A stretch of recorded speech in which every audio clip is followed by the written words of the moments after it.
Let's fill in a Judge Your Neighbor worksheet. Statement number 1. In this situation, time and location, who angers, confuses, or disappoints you and why? Okay, what situation? I invite you to close your eyes and contemplate a situation where you were very angry or hurt or even slightly angry and hurt.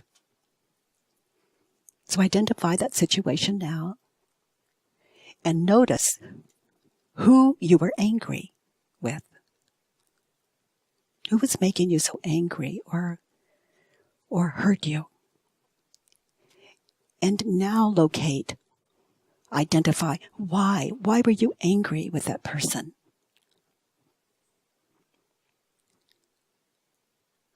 For example, 36 years ago comes to my mind. I'm standing in the kitchen with Paul.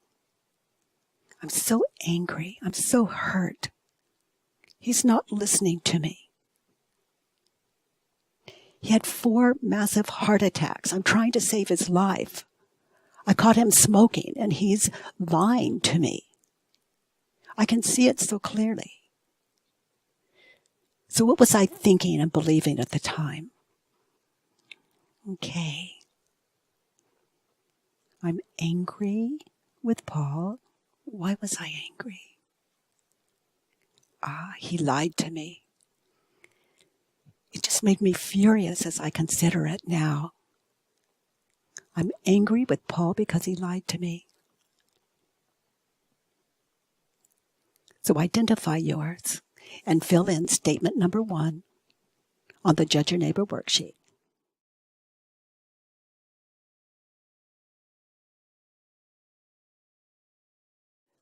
So statement number 2 on the Judge Your Neighbor worksheet. In this situation, your situation at that time, place, and location, how did you want that person to change? What do you want them to do?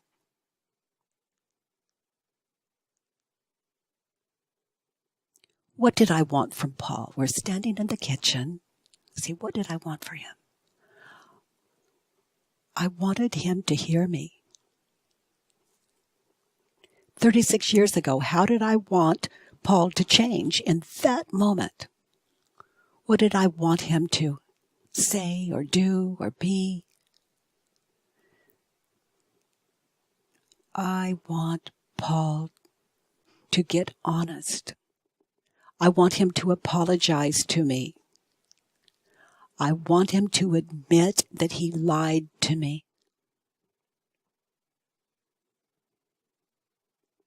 So fill in statement number 2. What were you thinking and believing in that situation, time, and location?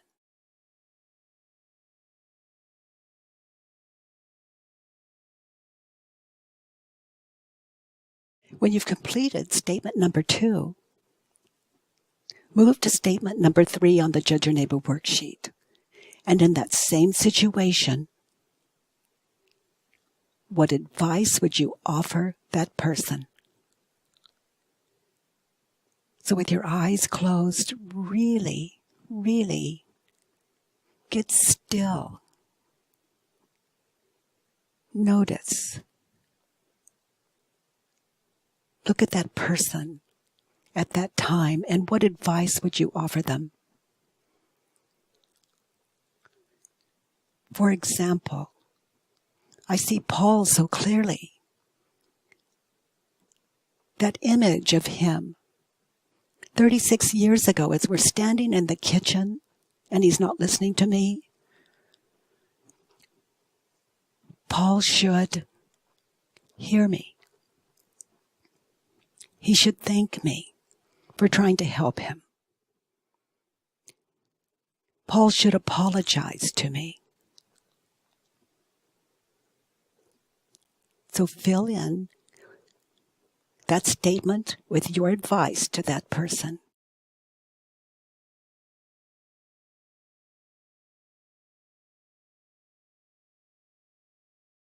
So the next question on the Judge Your Neighbor worksheet, statement number 4. In order for you to be happy in this situation, and notice, in order for you to be happy in that situation, what did you need that person to say, feel, do? And then fill in statement number 4.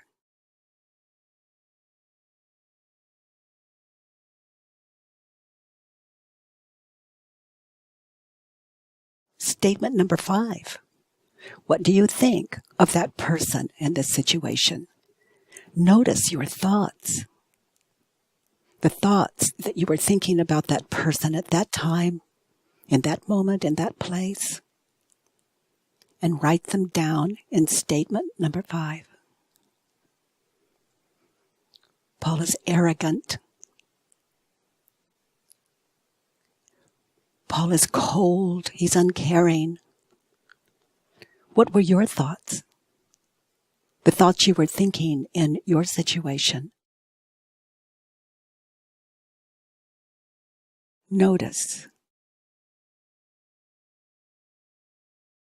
And put them on paper.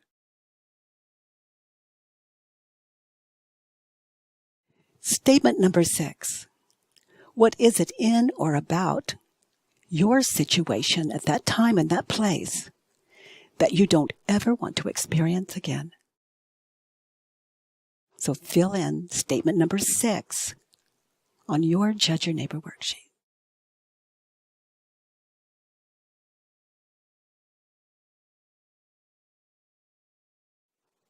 So that's how to fill in a Judge Your Neighbor worksheet. Filling in a Judge Your Neighbor worksheet, it takes stillness, it takes quiet, it takes introspection. This work is meditation. So welcome to the Judge Your Neighbor worksheet.